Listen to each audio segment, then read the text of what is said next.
RTV6, there aren't too many people who are thankful to be diagnosed with cancer. The battle is tough, and if you're lucky, you make it out alive. But tonight, one Indianapolis mother calls her diagnosis a blessing instead of a burden. Good Morning Indiana anchor Beth Vaughn has her story.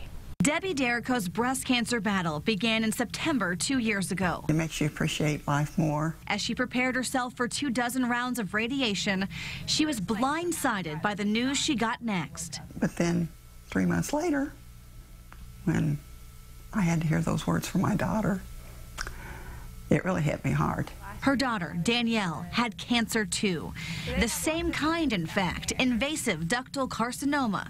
Danielle's was further advanced, stage 2. Why? Why her? She's too young. At 29 years old, Danielle was rushed into surgery, chemo, and radiation.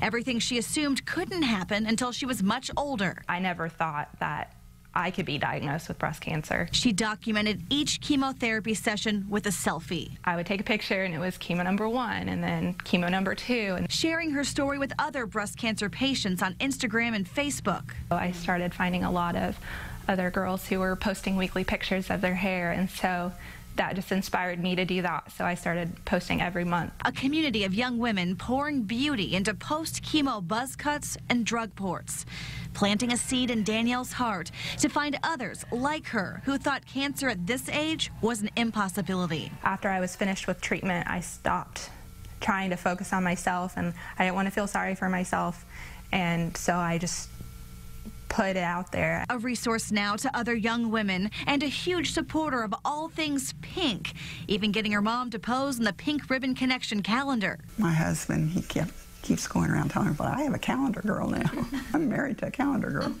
Today, there is plenty to smile about, but Danielle knows if it wasn't for her mother's diagnosis, she likely would have ignored the lump, leaving the cancer to make her even sicker. I think it saved my life, for sure. It maybe helps explain the purpose for why I had cancer, maybe to save my daughter.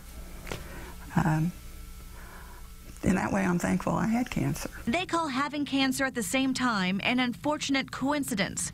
Except now, looking back, it all seems rather fortunate. Beth Vaughn, RTV6.